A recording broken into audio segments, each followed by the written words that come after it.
Bayangin, rasanya, hidup tuh bener-bener gak pernah sesuai harapan.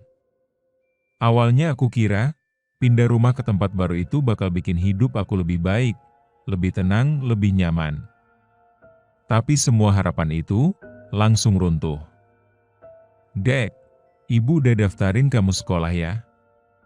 Dekat rumah kok, sekolahnya bagus, kata ibu sambil senyum. Tapi, senyuman itu sekarang cuma tinggal bayangan. Soalnya, aku baru tahu, sekolah itu terkenal angker. Bayangin aja, temboknya retak-retak, catnya ngelupas, pohon beringin gede banget berdiri tepat di depan gerbangnya. Kaca-kaca jendela banyak yang pecah. Dan, ada satu ruangan yang selalu dikunci, gak boleh ada siapapun masuk. Malam pertama sebelum masuk sekolah itu, aku gak bisa tidur. Karena tetangga depan rumah, Bu Lilis, nyeletuk, "Loh, anaknya Bu Sari mau sekolah di situ? Hati-hati anak, itu sekolah dari dulu udah gak beres." Dan sejak itu, hidupku berubah. Jadi lebih gelap, lebih menakutkan. Sebelum memulai kisahnya, pasang earphone-mu, biar horornya terasa lebih nyata. Kalau kamu suka cerita kayak gini, jangan lupa like, komen, subscribe, dan share ke teman-temanmu. Lorong Misteri selalu punya kisah yang siap bikin bulu kuduk merinding.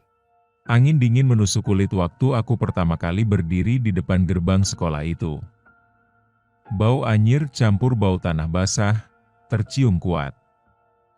Gerbang besi yang udah berkarat itu, bunyi, ngik, waktu aku dorong pelan. Kelasnya sepi. Gak kayak sekolah biasa. Bahkan suara burung aja gak ada. "Kamu anak baru ya?" Aku kaget. Suara itu datang dari seorang anak perempuan berdiri di pojokan. Tapi, bajunya beda, modelnya kayak seragam tahun 90-an. Aku ngedip, dan dia hilang. Baru hari pertama, aku udah ngerasa, sekolah ini bukan sekolah biasa. Ini, tempat di mana roh-roh penasaran masih berkeliaran. Suasana pagi itu, entah kenapa, beda langit mendung. Awan gelap nutupin sinar matahari. Udara dingin menusuk, kayak lagi di pegunungan. Aku melangkah pelan menuju ruang kelasku. Kelas 8B. Tapi, anehnya dari tadi, aku nggak lihat satupun anak yang masuk ke kelas itu. Padahal jam masuk udah mepet, waktu aku dorong pintu kelas, suara selnya ngerik. Gik, dan kelas itu gelap. Semua jendela ketutup rapat.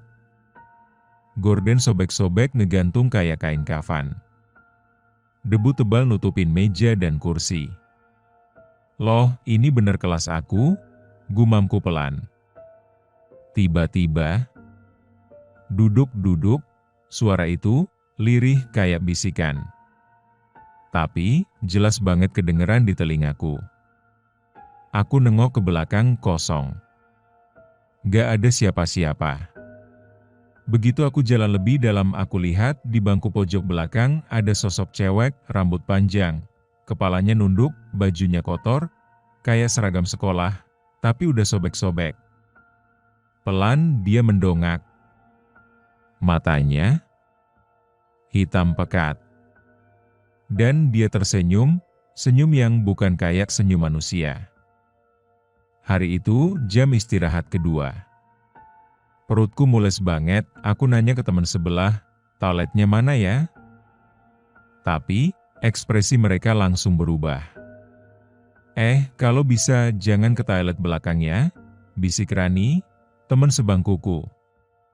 "Kenapa?" tanyaku heran. Dia cuma geleng pelan, sambil komat kamit kayak baca doa. Tapi, karena udah gak tahan, aku nekat. Toilet itu ada di belakang gedung tua. Lorongnya sempit, lantainya retak-retak, dindingnya lembab, bau anyir campur bau pesi nyengat banget. Begitu aku buka pintu, semua keran rusak, wastafel pecah. Tapi, dari bilik paling ujung ada suara. Hiks, hiks, hiks. Suara perempuan nangis. Perlahan, aku mendekat. Jantungku berdetak makin kenceng. Tangan gemetaran, aku dorong pintu bilik itu. Ngit. Pintu terbuka dan di dalamnya aku lihat. Seorang perempuan duduk di atas kloset rusak, rambutnya panjang menutupi seluruh wajahnya, bajunya sobek-sobek, dan darah netes dari ujung jarinya. Tiba-tiba, dia mendongak. Mulutnya sobek sampai ke telinga. Dan dia teriak, "Jangan." Setelah kejadian di toilet itu, aku nggak bisa tidur semalaman. Bayangan wajah perempuan itu terus muncul dalam pikiranku. Tapi, yang lebih bikin aku merinding adalah cerita dari Pak Satpam waktu aku pulang sekolah.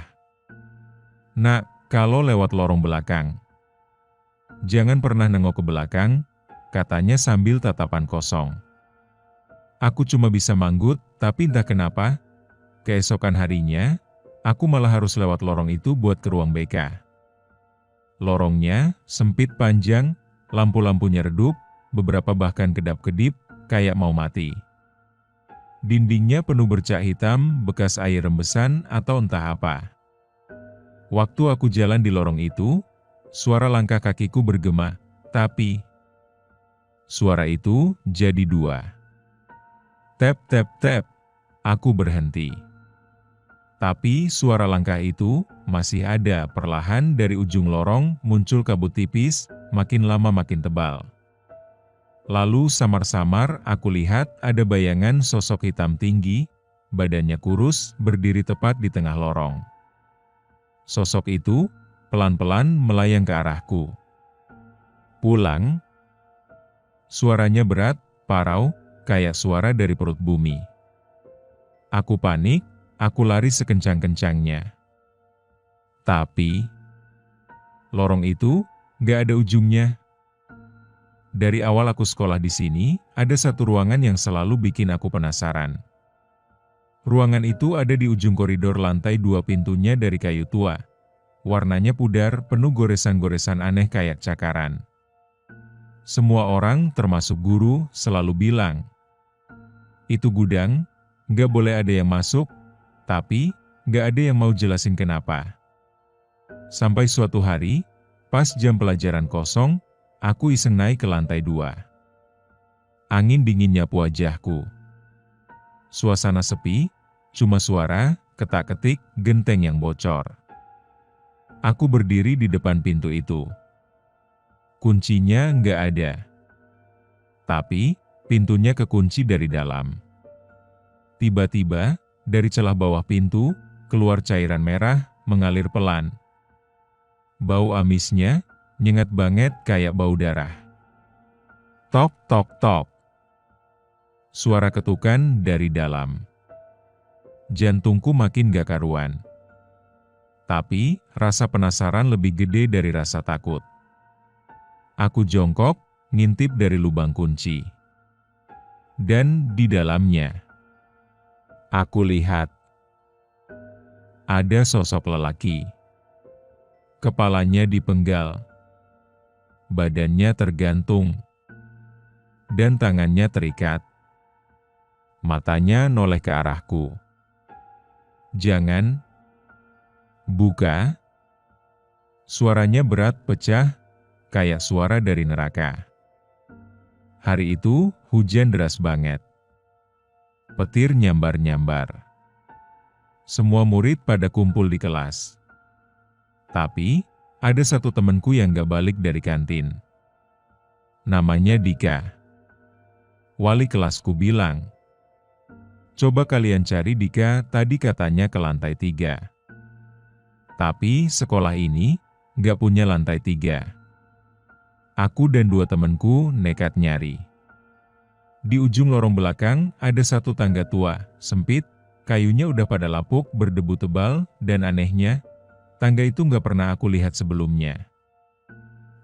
Perasaan dulu nggak ada tangga di sini," bisik temanku. Tapi, rasa penasaran bikin kami naik. Setiap langkah, krek-krek, kayak mau patah. Tapi, yang bikin makin ngeri, waktu nyampe di anak tangga ketujuh. Tiba-tiba suasana berubah. Gelap, sunyi, udara jadi dingin banget, napas mulai berat. Dan dari atas tangga ada suara. "Ayo naik, kamu belum selesai." Pelan-pelan muncul bayangan sosok tinggi, rambutnya panjang nyeret lantai, mukanya kayak habis kebakar, hitam meleleh. Sosok itu ngulurin tangannya ke arah kami. Ikut ke tempatku. Setelah kejadian di tangga terkutuk itu, aku mulai sadar ada sesuatu yang selalu ngikutin aku. Awalnya, aku kira cuma halusinasi. Tapi lama-lama, aku mulai merasakan ada yang jagain aku. Setiap aku mau jatuh di tangga, tiba-tiba kayak ada tangan yang nahan. Waktu aku ketinggalan kunci di kelas, pintunya tiba-tiba kebuka sendiri. Sampai akhirnya, hari itu, aku duduk sendirian di bangku taman belakang sekolah. Tiba-tiba, "Kamu nggak takut ya sekolah di sini?" Aku nengok. Ada anak cowok, kira-kira seumuranku. Rambutnya klimis, pakai seragam yang anehnya beda. Model lama. Tapi, wajahnya ramah, dia senyum. Kami ngobrol lama. Tentang sekolah, tentang tempat ini, tentang aku yang baru pindah. Rasanya nyaman. Gak ngeri, tapi saat aku bilang, "Besok kita main lagi ya," dia cuma senyum. "Gak bisa, aku gak di sini besok," jawabnya sambil jalan mundur. Dan pelan-pelan tubuhnya transparan, hilang kayak kabut yang ditiup angin. Tiba-tiba dari belakang, Pak Satpam nyeletuk, "Loh, kamu tadi ngobrol sama siapa?" Taman itu udah ditutup sejak 10 tahun lalu. Malam itu, malam Jumat, aku ikut lembur bantu Bu Wali kelas buat nyiapin dekorasi acara sekolah. Tapi, anehnya semua teman pada satu-satu pulang lebih awal. Tinggal aku sendiri di kelas, jam udah nunjukin angka 9 malam. Suasana makin sepi, cuma suara detakan jarum jam sama suara angin yang nyeret genteng tiba-tiba. Duk duk duk. Suara langkah kaki, tapi berat, kayak ada yang nyeret rantai. Aku nengok ke arah pintu. Samar-samar, aku lihat ada sosok tinggi besar, badannya penuh luka robek, darah netes-netes, wajahnya nggak utuh, kayak habis dicacah. Dia jalan pelan ke arahku. Di belakangnya, ada perempuan tanpa kepala, ngesot ninggalin jejak darah di lantai. Dari jendela, muncul sosok perempuan rambut panjang, bajunya sobek, mukanya rata. Tanpa mata. Tanpa mulut. Mereka semua melihat ke arahku. Lalu suara berat menggema dari seluruh ruangan. "Kamu tidak boleh ada di sini." Tiba-tiba semua lampu padam. Gelap gulita, cuma suara napas berat sama suara langkah makin dekat, makin dekat, makin dekat ke aku. Kupikir, semua akan selesai begitu aku keluar dari sekolah itu. Tapi ternyata, aku salah besar. Malam itu, aku pulang dengan badan gemeteran. Begitu masuk rumah, suasana langsung beda. Udara jadi dingin, jauh lebih dingin dari biasanya. Di ruang tamu, lampu kedap-kedip. Di dinding, jam tiba-tiba berhenti tepat jam 2 dini hari. "Ibu, Bapak," aku panggil. Tapi, nggak ada jawaban. Rumah sepi. Tiba-tiba, dari arah dapur, ada suara piring jatuh. Aku jalan pelan ke sana. Tuh! Tuh! Tuh! Suara ketukan dari pintu belakang. Waktu aku samperin, aku lihat bekas jejak kaki, penuh darah mengarah ke kamarku. Aku makin panik masuk kamar. Dan di atas lemari ada sosok perempuan, badannya kayak patah-patah, kakinya nempel di plafon, rambutnya panjang nyeret ke lantai, mukanya pucat, dan matanya cuma lubang hitam kosong. Dia senyum miring, lalu berbisik, "Kamu udah buka pintu itu, sekarang aku ikut kamu." Badanku kaku, mulut gak bisa teriak. Dan sejak malam itu, setiap malam dia selalu ada di sudut kamarku. Setelah semua teror itu, aku gak tahan lagi. Aku nekat balik ke sekolah, nyari jawaban. Kenapa semua ini terjadi? Aku ketemu Pak Satpam, sosok yang dari awal selalu ngasih kode-kode aneh. Dengan suara berat, dia akhirnya bicara. "Nak, sekolah ini dulu bukan cuma sekolah. Tempat ini dulunya bekas rumah penyiksaan zaman penjajahan." Aku kaget. "Maksudnya?" Tanyaku gemetar. Dia melanjutkan, "Di ruangan yang sekarang jadi gudang, dulu banyak orang disiksa, dibunuh, digantung. Mayat-mayat mereka gak dikubur. Dibuang di timbun. Di bawah sekolah ini. Itu sebabnya, roh mereka gak tenang. Setiap kali ada yang ganggu, buka ruangan itu, atau lewati lorong terlarang, mereka muncul."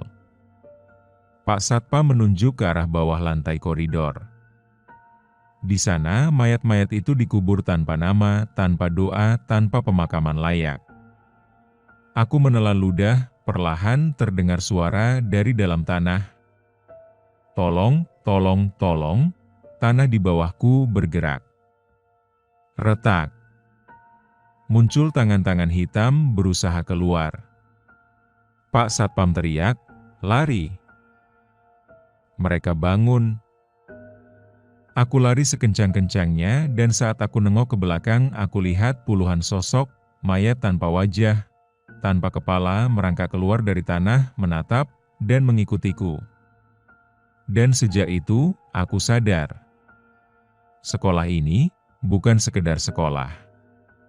Ini adalah makam massal, tempat arwah-arwah tersesat, dan mereka gak akan pernah pergi.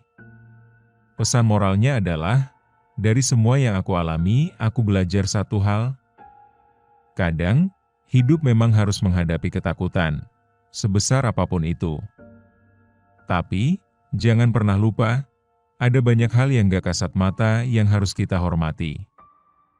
Jangan sombong di tempat yang bukan milikmu, dan jangan pernah meremehkan sesuatu yang gak kamu lihat.